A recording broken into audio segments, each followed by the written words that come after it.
Shalom Bapak Ibu Saudara terkasih di dalam Tuhan Yesus. Saya bersyukur kalau Bapak Ibu Saudara hari-hari ini baik-baik saja. Tapi kalau mungkin hari-hari ini Bapak Ibu mengalami kekhawatiran di dalam hidup, itu adalah suatu hal yang wajar kita alami hari-hari ini. Karena banyak hal yang membuat kita khawatir di dunia ini. Karena dunia ini sedang tidak baik-baik saja. Kita khawatir akan anak kita khawatir akan istri, kita khawatir akan suami, kita khawatir akan masa depan, kita khawatir akan jodoh, akan pekerjaan, dan banyak hal yang membuat kita khawatir di dalam kehidupan ini. Tapi Bapak Ibu Saudara, satu hal yang pasti, kita punya Tuhan Allah yang besar. Ya, Mazmur 55 ayat 23 berkata seperti ini, serahkanlah khawatirmu kepada Tuhan, maka Ia akan memelihara engkau. Tidak selama-lamanya orang benar itu dibiarkan goyah. Daud pernah mengalami kekhawatirannya, tapi dia pernah bisa berkata seperti ini, serahkanlah khawatirmu kepada Tuhan. Kata serahkan itu diterjemahkan dari kata syarat, yang artinya melemparkan atau membuang. Nah, Tuhan menginginkan kita menyerahkan segala kekhawatiran kita kepada Tuhan. Mari kita lemparkan kekhawatiran itu, hempaskan kekhawatiran itu, buang itu kekhawatiran, karena kekhawatiran tidak ada gunanya Bapak Ibu Saudara. Nah, dikatakan lagi, ketika kita serahkan kekhawatiran kita kepada Tuhan, maka Ia akan memelihara kita. Bapak Ibu tahu kata memelihara itu diterjemahkan dari kata Ibrani kul, yang artinya mengandung. Wow, luar biasa sekali Bapak Ibu. Kenapa luar biasa sekali?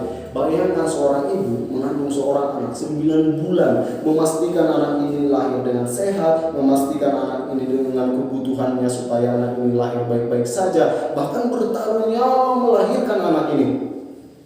Itu adalah hal yang sangat luar biasa Bapak Ibu. Bayangkan Tuhan kita lebih daripada itu Tuhan lakukan. Bahkan ketika Dia mati di kayu salib, berkorban nyawa hanya untuk kita Bapak Ibu Saudara. Begitu Allah mengasihi kita. Dia tidak ingin kita khawatir dengan apapun. Dia tidak ingin kita khawatir dengan segala sesuatu. Dia mau kita memiliki damai sejahtera. Dia mau kita memiliki masa depan yang baik. Tidak perlu khawatir dengan apapun. Mari hempaskan itu.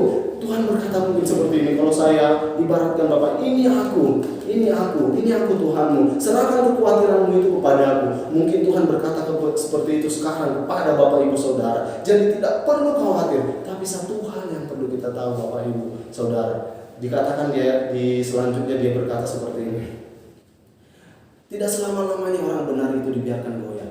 Nah, kata orang benar itu diterjemahkan dari kata syadik.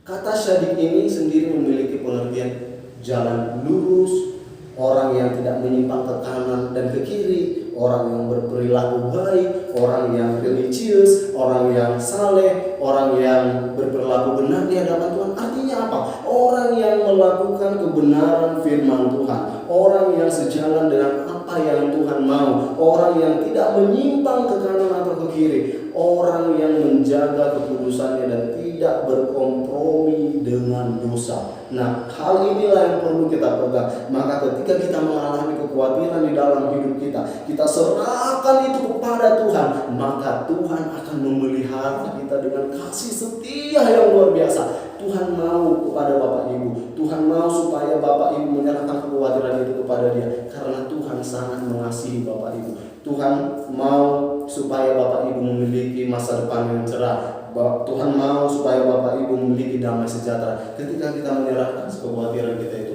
maka Tuhan akan memelihara kita. Dari hari ini Bapak Ibu saya mau katakan, jangan lagi khawatir, jangan lagi takut, jangan cemas, karena Tuhan telah menjamin Bapak Ibu Saudara.